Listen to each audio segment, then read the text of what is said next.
Fryer ഉപയോഗിച്ച് frozen snacks എങ്ങനെ ഉണ്ടാക്കാൻ നോക്കാം. ആദ്യമായിട്ട് പ്ലഗ് ചെയ്യുക.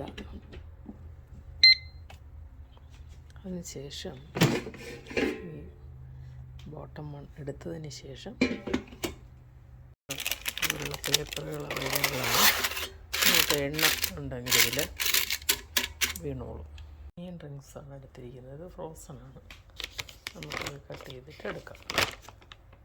ഫ്രോസൺ ആയിട്ടുള്ളത് ഓൾറെഡി ഹാഫ് കുക്ക്ഡ് ആയിരിക്കും. എത്ര വേണം അതനുസരിച്ച് നമുക്ക് എടുക്കാം. ഒരു 10 എണ്ണം എടുക്കാം.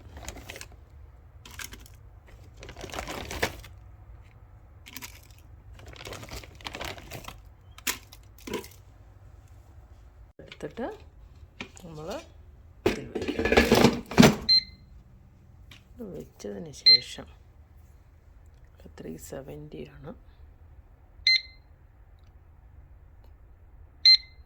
ഒരു 40 മിനിറ്റ്സ് വേണ്ട, ഒരു 10 മിനിറ്റ്സ് വയ്ക്കാം. ശേഷം പവർ ഓൺ ചെയ്യുക. എടുത്തിട്ട് ഒന്ന് ഓഫ് ചെയ്ത് കൊടുത്തിട്ട് പിന്നെയും വയ്ക്കാവുന്നതാണ്. 4 മിനിറ്റ് കൂടെ ഉള്ളൂ. അങ്ങനെ 10 മിനിറ്റ് കഴിഞ്ഞു. ഇനി നമുക്ക് കുറച്ച് നേരം വെളിയിൽ വയ്ക്കാം. ചായയുടെ സ്നാക്സ് കുട്ടികൾക്ക് കൊടുക്കാം, വലിയവർക്ക് കഴിക്കാം. ഇത് കുറച്ച് സോഫ്റ്റാണ്. കുറച്ചുകൂടെ ക്രിസ്പായിട്ട് വേണമെന്നുണ്ടെങ്കിൽ 12-14 മിനിറ്റ്സ് അതുപോലെ വയ്ക്കാം. ഷുഗർലെസ് ആയിട്ടുള്ള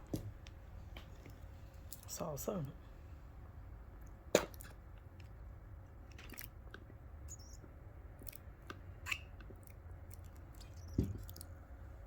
Thank you.